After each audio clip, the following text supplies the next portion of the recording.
I was very interested in it.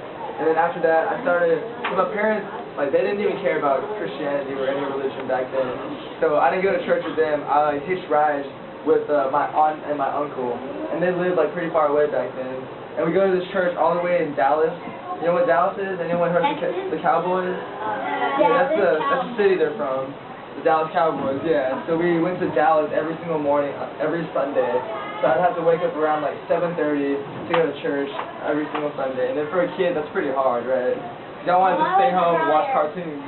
Can we go earlier than 7:30? We have to wake up at 4. Really? Yeah. No way. But what? Let's not wake up at 4 and check my alarm clock on my phone.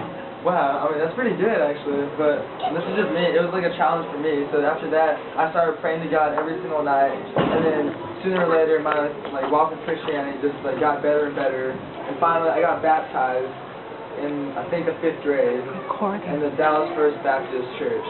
You got baptized? Yeah, I got baptized, but I was about the same age as y'all, and then, yeah, that's about it, but then after that, I sort of didn't become a good Christian because I sort of like went away from God for a little bit since I just stopped caring that much and school came into play, like my friends took over and everything.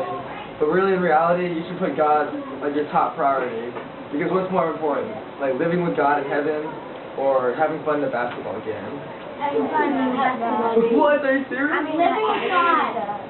Yeah, living with God in heaven, like forever. Since a basketball game or having friends might last for 5 minutes, but living with God lasts in eternity and for the rest of time. And devil will be in the earth. Yeah, and story. Yeah, the world is where the devil sort of lives. And, yeah, but then that's my testimony, and God works in very small steps. Like it all started from just a tiny little green book, and I found that. That was my story. Now Christian's gonna share his.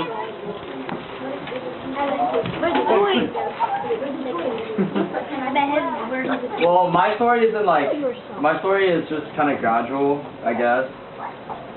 Okay, so I grew up in a pastor's family. Like, my dad's the pastor of our church, and so I was a Christian basically all my life. I served church like from the day I was born, and I was baptized really young. But then there is this like one time where I really knew that God was with me. It was I was born in Norway, and I lived in Norway for a year and went back. And in Norway, there's a lot of mountains. It's called the Sholen Mountain.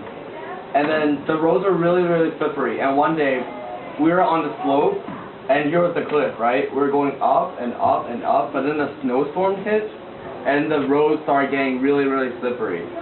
And so our car was going back and back and back, and we almost fell off the cliff. And then we were really scared. Like we were all really scared. I really thought that I was gonna die at that point. I thought that like my life was just gonna end right there, and maybe I'd be with God. I wasn't even sure at that point, but I was really, really scared. So I just put my hands together and prayed real hard. And God actually sent an angel to help us. It wasn't like an angel like coming down from light and like flying down. But like a man came down, and like it was in the middle of a snowstorm, so there was no possible way that he knew that we were almost falling off a cliff. But he came down, and he and my dad helped push our car back into a motel, and then our lives were saved at that point. And at that point, I knew that God was with me because I prayed really hard with him, and he saved me. And that's basically my testimony, because yeah, I knew at that point that God was with me, and then my whole life changed at that point. Amen. I'm not about to share yours.